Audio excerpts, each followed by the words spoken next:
Hello. Today we're going to be talking about the Keystone Pipeline and why we think that it is beneficial. Keystone Pipeline is a petroleum transport system that was designed to transport crude oil from Canada to various parts of the U.S. That's what we're going to be arguing in favor for today. We'll also be arguing about the Keystone XL pipeline owned by TransCanada Oil, but we are not for the pipeline. It is not good at all. So our first reason is that the pipeline will create these jobs and it will help our economy out by creating these jobs for people that have been facing unemployment for a while. Also, for a reason for the pipeline, as we believe that it would create a better relation with Canada. This mainly affects both Canada and Mexico, and in a article from Drew Greenblatt on Inc.com, it states that no matter what, really, the oil is going to be sold or moved. This oil can get shipped across over to China or Japan, but it's just better to keep it here in the U.S. and help strengthen that bond. Another reason in support of the pipeline is energy independence. We're a bit more reliant on our close neighbors or even just ourselves because it'll be going through the United States, rather than relying on places like the Middle East for our oil, places that are maybe unreliable just because of the turmoil that they're in right now. The Keystone Pipeline actually comes from like the second largest world oil reserve, so it's pretty plentiful and quick and fast. Reason 4 we got is that it's less costly and safer to transport the oil via pipeline than shipping it on tankers and all the way across the ocean to wherever it may go, and possibly risk the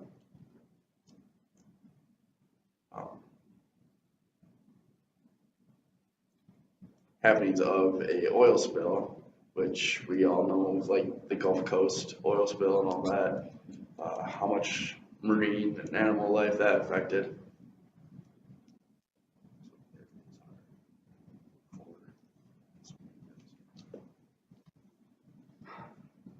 Our 4 reasons are: it is bad for the environment in general, but it is even worse if there happens to be a leak.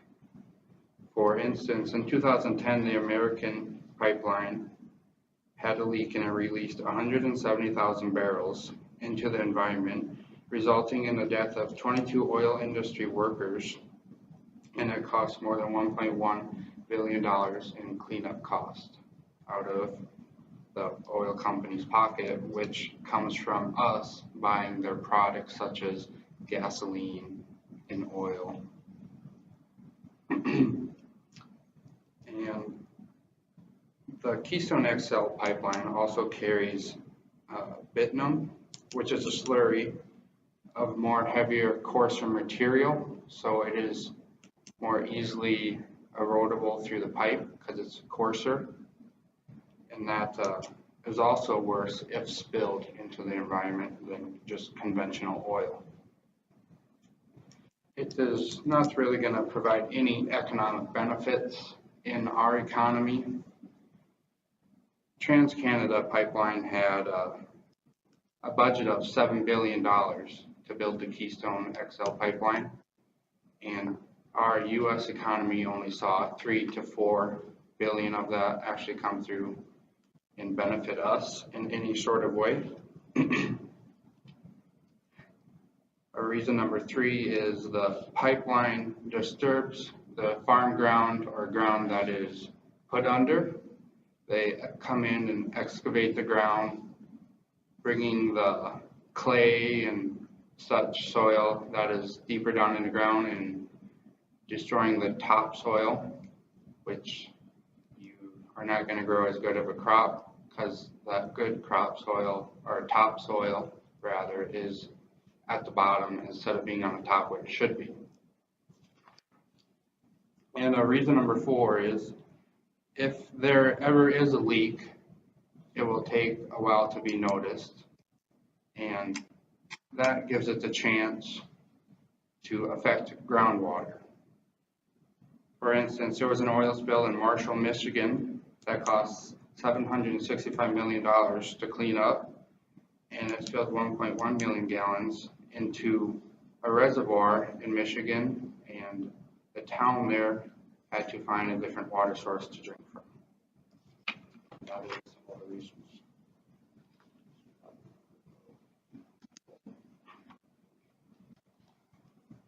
With the oil pipeline leaks, it's pretty much old or older pipelines that are not up to date with a bunch of codes that Keystone has provided and has approved. With the economy, really any money coming for us is good, as long as it's really not going to the Middle East, which is apparently possibly funding terrorism.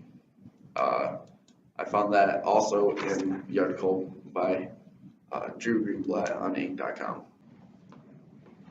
So as Side A stated earlier, the jobs from the pipestone or the pipeline created jobs that would benefit our economy. Yes, it did create jobs in the short term. Yes, it did provide some economic benefit in the short term, but in the long term, TransCanada hired 2,500 to 4,000 people they had employed at any point in time when they were creating the pipeline or renovating, or however you want to look at it.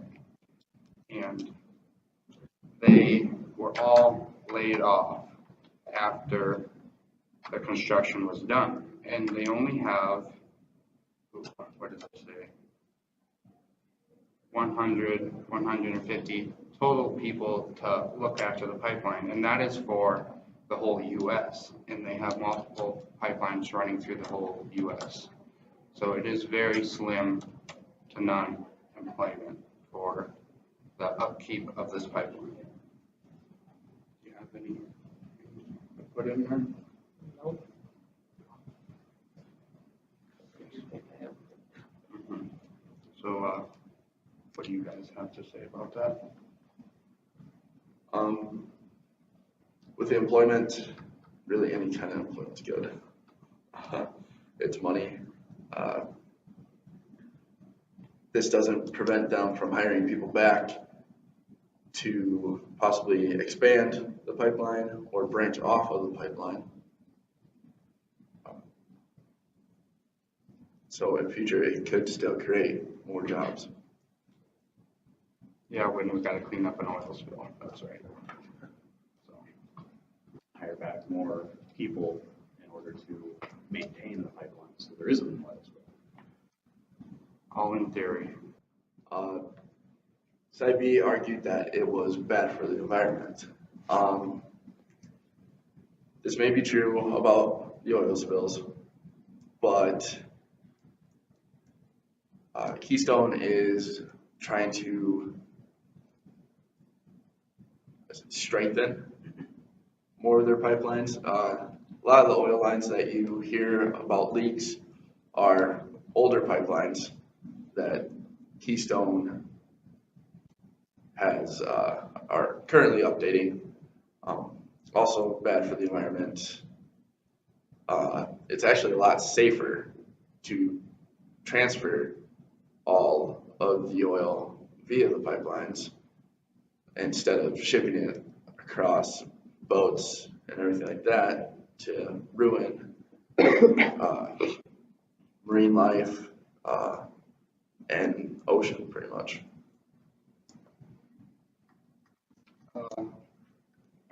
That could very well be true, but the newer pipelines do leak, and they have leaked, like BP or just the one that happened recently. But some facts on that: in 2010, the American pipeline released 107,000 barrels of crude oil into the environment, and it also resulted in the death of 22 oil rig workers, which is a loss of jobs.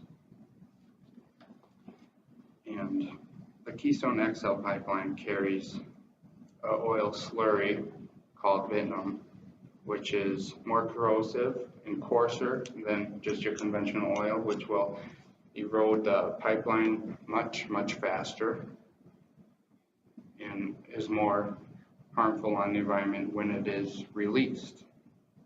And I'd like to touch on that point that you said, tankers going across the ocean.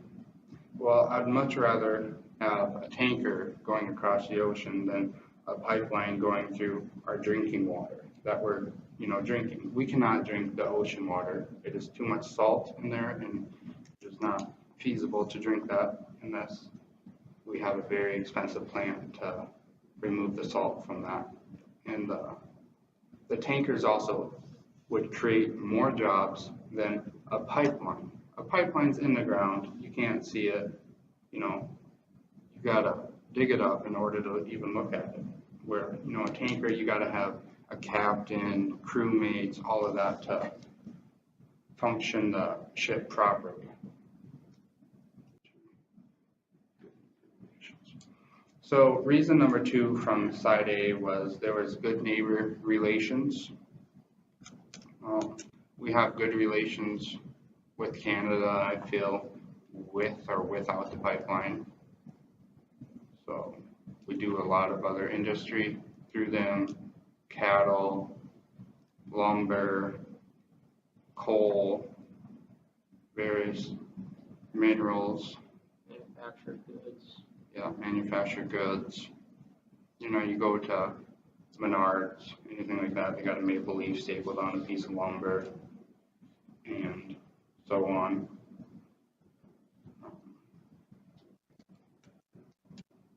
Our other oil, I don't believe, don't quote me, I don't believe we don't export much of our oil that we get from our country, but I'm not sure on that, so I'm not sure about other neighbors.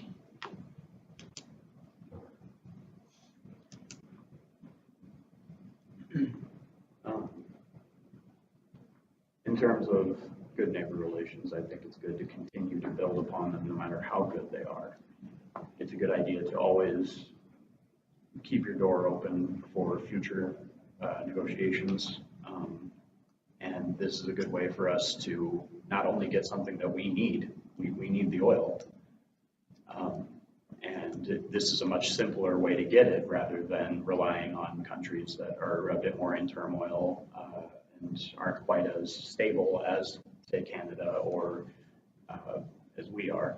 A large portion of our oil shipments come from the Middle East or Mexico, countries that are not economically stable and we can't really rely on them all the time.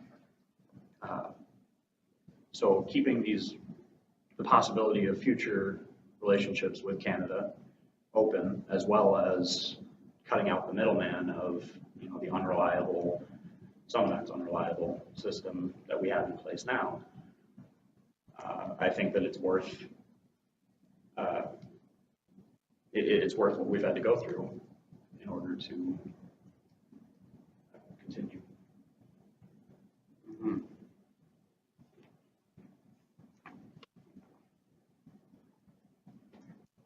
Well, a little side thing. Studies have shown that there's enough oil in our own country to support us. for at least 200 years, if not more. So really, we don't even need those other countries to help us at all. We could be totally self-sufficient on everything we do, in theory. That could also apply to our energy independence though too. I mean, it's just better to keep our own supply type thing instead of run ourselves dry and have to go way far out of the country and pay absurd costs to have it shipped here. Mhm.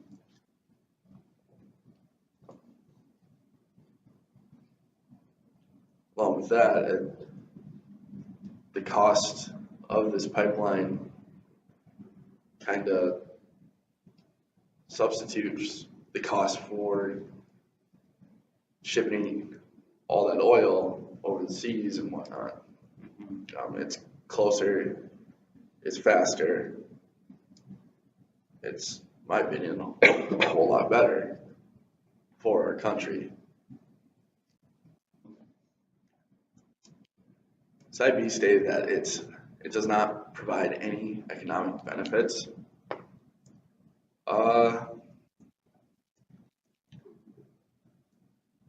I can see that right now, yes. I mean, it's an expensive pipeline. Like you stated, it's $7 billion. We've only seen $3 billion of it right now. But it's also all the under stuff that you don't see of, like we keep hitting the cost of all the transportation that it takes to move all the oil. I believe it'll save us money in the long run by not having to pay cost of shipping from the Middle East or pay for all that Middle East oil. We're currently in the you gotta spend money to make money portion of this plan right now.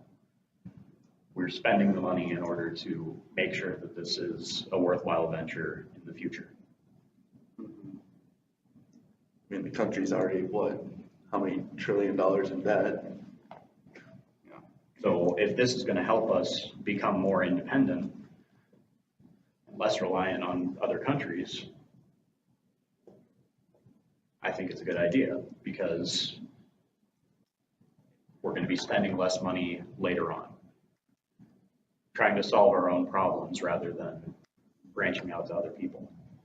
I realize, yes, it may have started with TransCanada, but it runs through oil reserves in the US. So it is our oil as well. Very little of it is our own oil.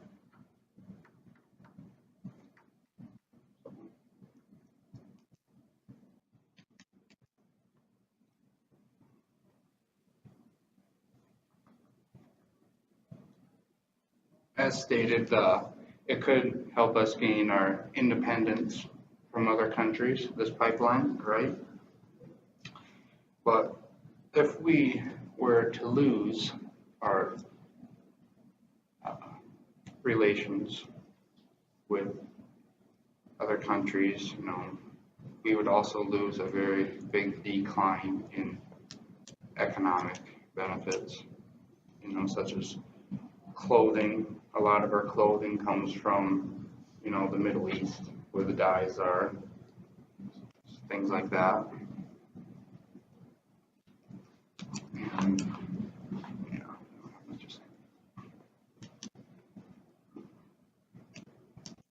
As you stated before, I don't think that losing this one venture would have too much of an impact as long as we continue to fortify other relations that we have with them. There's no saying that we have to focus solely on the, once we drop the oil connections that we have with the Middle East, there's no saying that we can't deal with them anymore. It's just, we're trying to find ways for us to stay independent and rely less on other countries. It's not like the Middle East is really hurting for customers of oil. I mean, they branch out to hundreds of countries. So maybe just not losing one country, but I would say losing this, like the large amount of sales to one country probably wouldn't hurt them that much.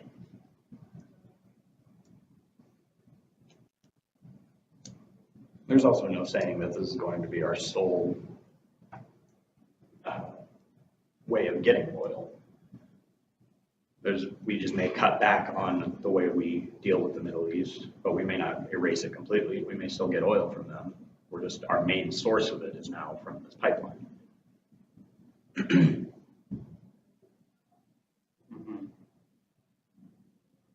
We'll just deal with them in terrorist ways. Right.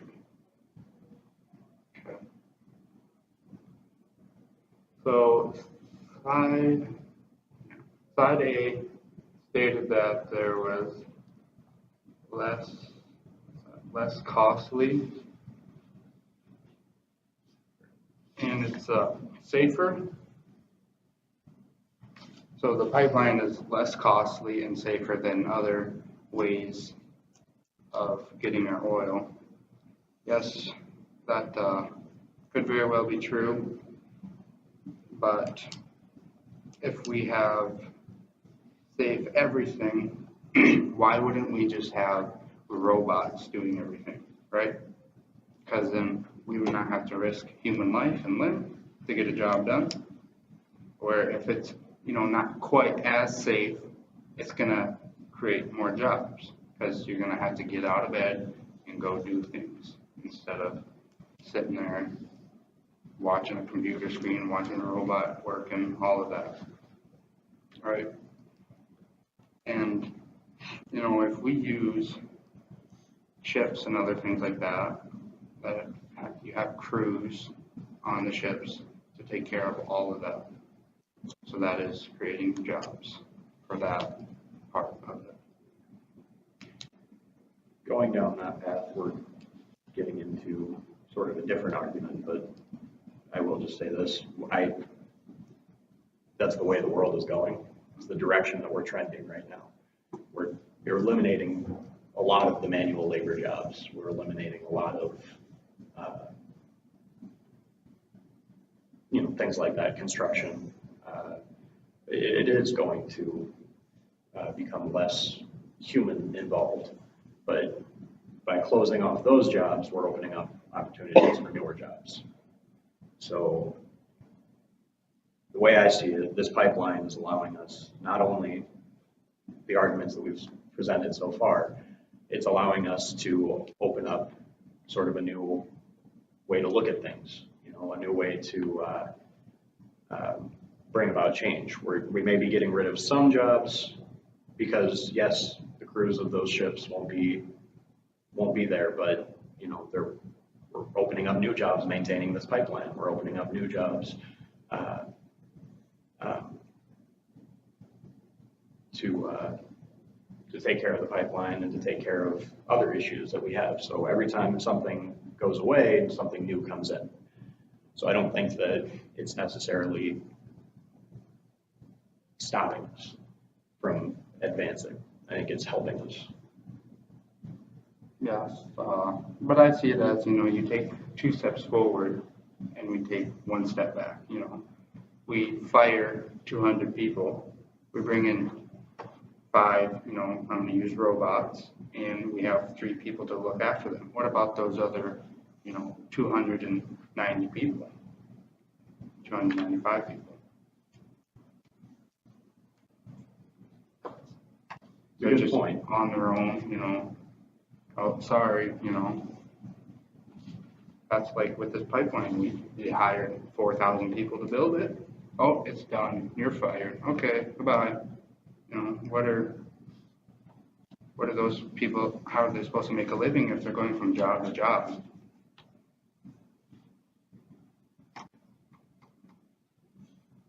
I believe it as same with any construction job.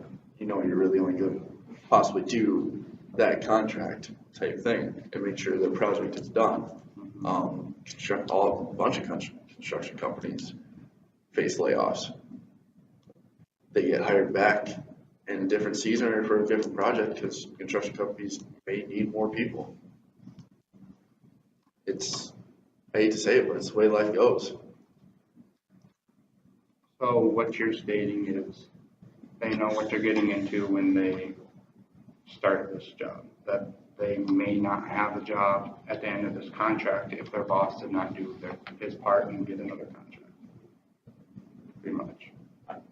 Yeah. Yeah. Yeah.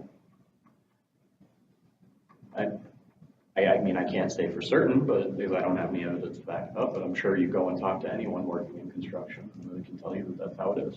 I can personally say that I have a friend that he is hired from the months of May to just recently in December for construction. Every year it's been like his 5th year. He works that period of time, but then collects unemployment up until he gets hired back again from them.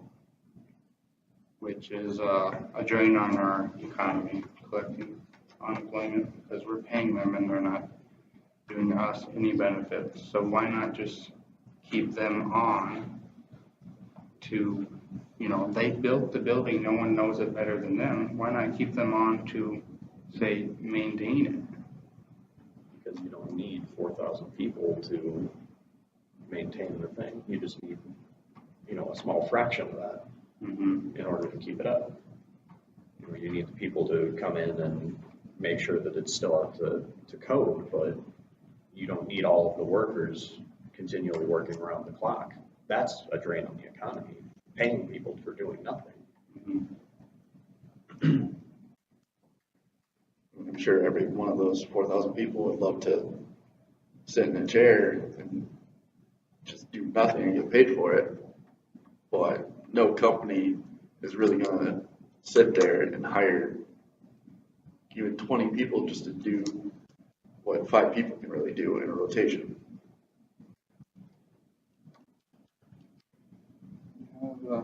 Yeah, there's that.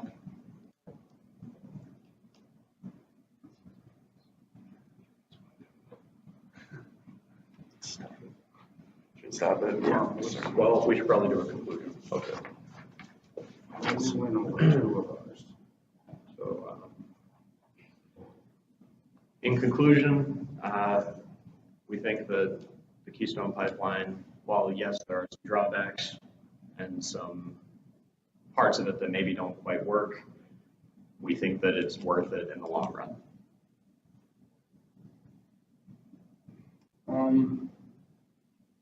we still stand firm in our decision on believing that the pipeline is not beneficial for us in the long run in any sort of way. It is hindering us rather. So